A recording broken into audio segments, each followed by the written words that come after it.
So I've been asked a lot about how to help people with their shooting forms. Now, again, shooting form is not universal. There's not one set way of shooting. If you look at the great shooters over time, Ray Allen, Reggie Miller, Michael Jordan, Kobe, but more importantly right now, Stephen Curry, all have different shooting forms. Now, the first thing I always say with shooting is, the number one thing is you need arc and you need rotation on the ball. That's why I always say to people, you're here, snap at the wrist and rotate. Now, let's look at different shooting forms. First of all, let's take modern day Stephen Curry. If you look at Curry, his release is not too high. It's just in front of his face right here. And what he does very well is, he has a good job of flicking the wrist like that. So Curry's here, like this, and he's up.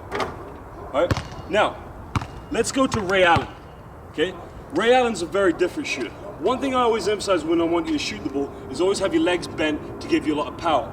If you notice with Allen, he always catches the ball straight-legged like this because he's got very, very strong calf muscles. And what he ends up doing is he ends up just jumping with straight legs off his calves. And another thing Allen does that's different from Curry is he has the release just above his forehead right here.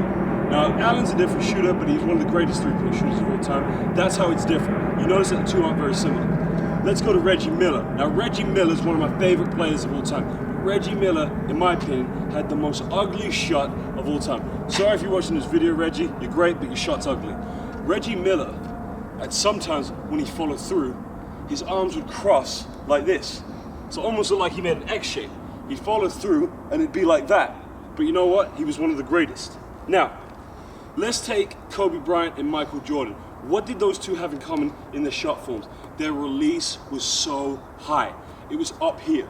And the reason their release was so high is because they're used to taking players on one-on-one and trying to get shots off in pressure situations. Game on the line, guarded by the greatest defense. They needed high releases. They needed releases up here to stop the teams from blocking them. So they're here, Kobe, Michael, up. The emphasis I'm trying to make in this video is the fact is there's not one universal way of shooting. My principles are if you can get some rotation on the ball and you can get a high arc, you're going to be a successful shooter. Now, there's things you can do to improve your shot, but remember, just because Curry shot like that, Ray Allen shot like that, MJ and Kobe shot like that, all were great shooters, but they had different techniques, different ways of shooting the ball. Remember, find the technique that works for you, practice, practice, practice. High arc, rotation on the ball. Good.